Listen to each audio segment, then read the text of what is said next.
On July the 4th, every one of the 650 seats in the UK's House of Commons is up for grabs.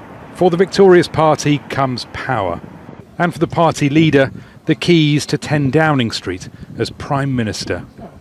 But how are UK elections won, and why do only two parties dominate?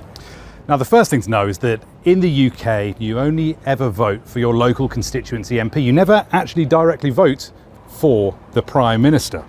The second thing to know about is first past the post, the system by which seats over there are allocated. And I'm going to use some meat pie charts to illustrate. Now, many countries use proportional representation, where seats in the Parliament are directly proportional to each party's vote share.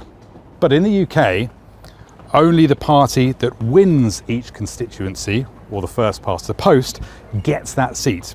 So, in theory, you could have a party coming a tight second in every constituency in the country and still winning no seats in Parliament, no piece of the pie.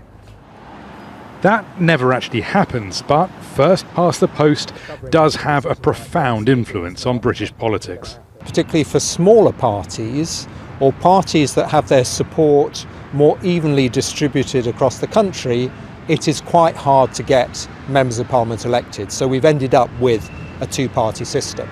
So Tom, what do the two big parties have to do then to win power?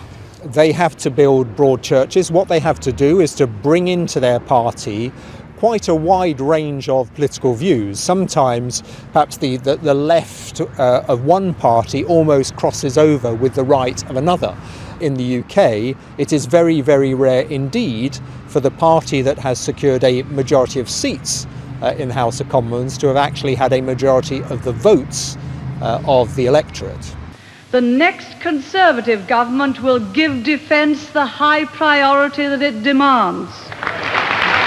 Right of centre in British politics is the Conservative Party. It's traditionally favoured low taxation, private enterprise and social conservatism. Left of centre is the Labour Party. It favours workers' rights, public services and is more socially liberal. The last 5 Prime Ministers have been Conservatives. But the polls say the party is on course for its worst ever defeat.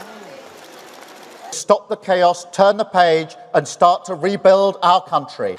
Labour and its leader Keir Starmer, meanwhile, are poised for power.